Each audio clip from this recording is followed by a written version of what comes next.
Minha gente, estamos de volta com o Cidade Alerta Sergipe. Vamos voltar a falar sobre o caso que revoltou o estado de Sergipe, de um estupro de uma adolescente. Esse estupro começou aos 13 anos de idade, aos 14 ela engravidou do marido da avó. Hoje existe uma criança que infelizmente foi fruto aí desse estupro, de 1 ano e 8 meses, mas graças a Deus uma criança saudável, cheia de vida, que trouxe luz de alguma forma para essa história triste.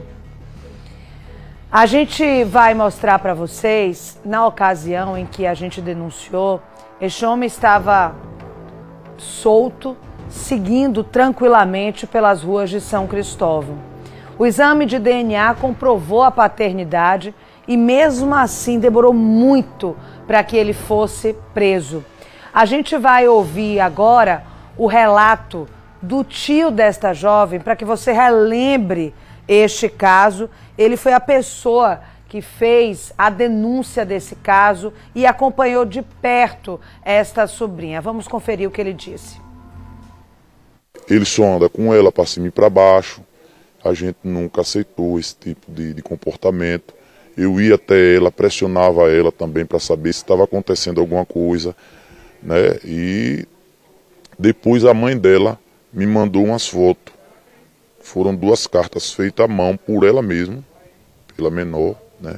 No caso minha sobrinha, onde ela relatava, né? Que ele ameaçava ela dizendo que se você contar a sua avó ou alguém, eu mato você e mato sua avó. A família suspeitou cedo dos abusos por conta do comportamento da adolescente. Ela demonstrava medo quando se aproximava do suposto abusador. Mas foi depois de descobrir a gravidez que as desconfianças aumentaram. Ela começou... A gente pressionou ela para saber quem era o pai e ela disse que era uma pessoa, e eu fui atrás dessa pessoa, senti no semblante e na fala dessa pessoa que não tinha nada a ver com a história. E, no entanto, eu fiquei cismado, que foi ele, que poderia ter sido ele. Foi quando ela veio e contou, a mãe contou a gente que era ele, o pai. Agora vamos ao vivo com a advogada de defesa desta família. Ela está com a Selma Souza, nossa repórter. Selma, boa noite. Hoje foi um dia importante, teve audiência desse caso. O que a gente tem de informação?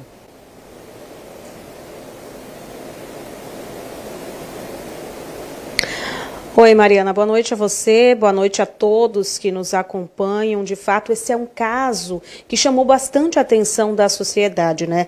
Uma família completamente desestruturada por conta desses abusos, onde essa jovem sofreu durante anos calada e hoje tem, né, fruto desse estupro essa criança.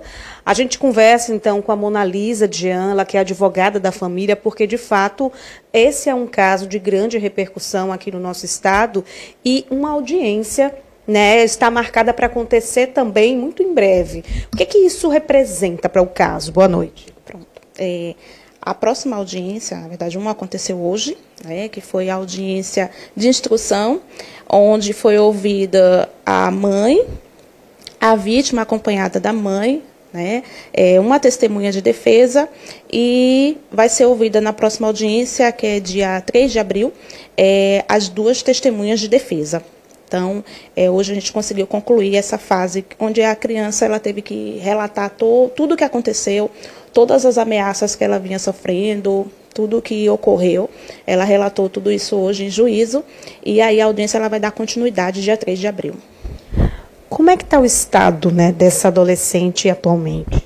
Então, ela está fazendo acompanhamento psicológico, mas ainda assim, né, devido a tudo, porque ela está com um bebê proveniente também de uma situação de um estupro, né?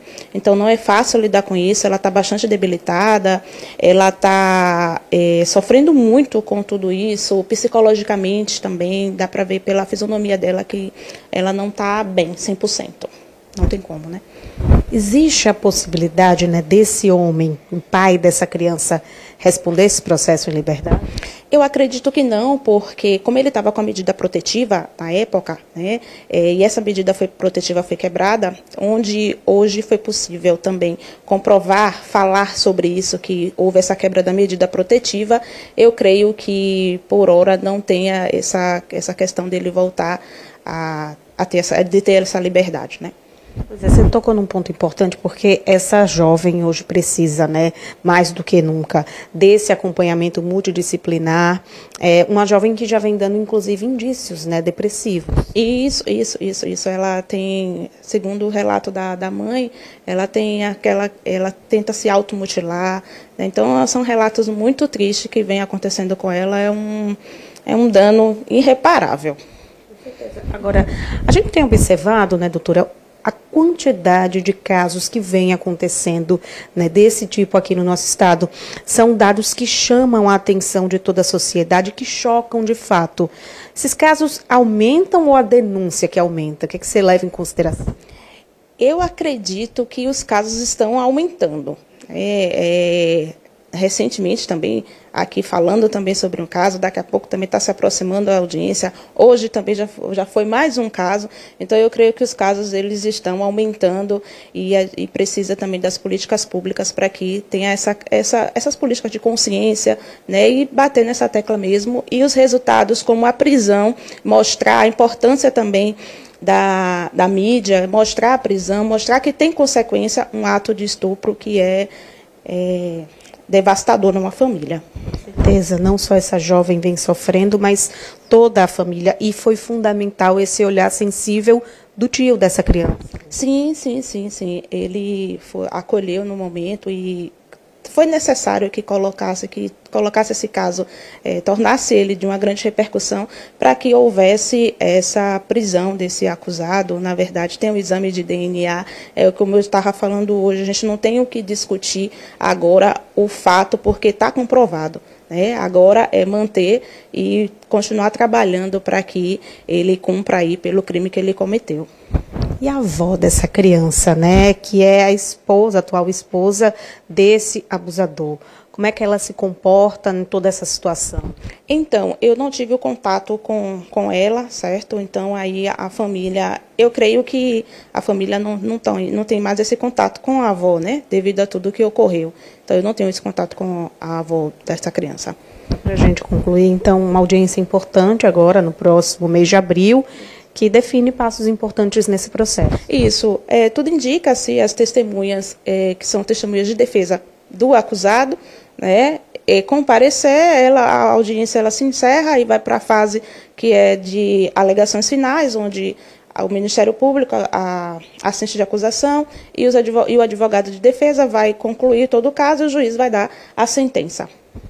Obrigada, viu, doutora Mona Lisa, pela sua participação mais uma vez conosco. De fato, um caso que chama a atenção, que choca toda a sociedade pela frieza que esse homem vinha agindo durante todo esse tempo, as sequelas, né, que essa criança vai levar, já leva para o resto da vida. E é importante chamar a atenção porque são casos que trazem indícios muito semelhantes, né, Mariana? A gente viu agora há pouco o Antônio Cardoso, a gente está vendo esse caso dessa jovem que aconteceu lá no município de São Cristóvão e, geralmente, na maioria dos casos, esses abusadores são pessoas próximas, pessoas que têm contato com a família, então todo cuidado é pouco, desconfiar é fundamental e ficar de olho nas nossas crianças, nas nossas adolescentes. É verdade, Selma, te agradeço pelas informações, agradeça também aí a doutora Mona Lisa de Jean.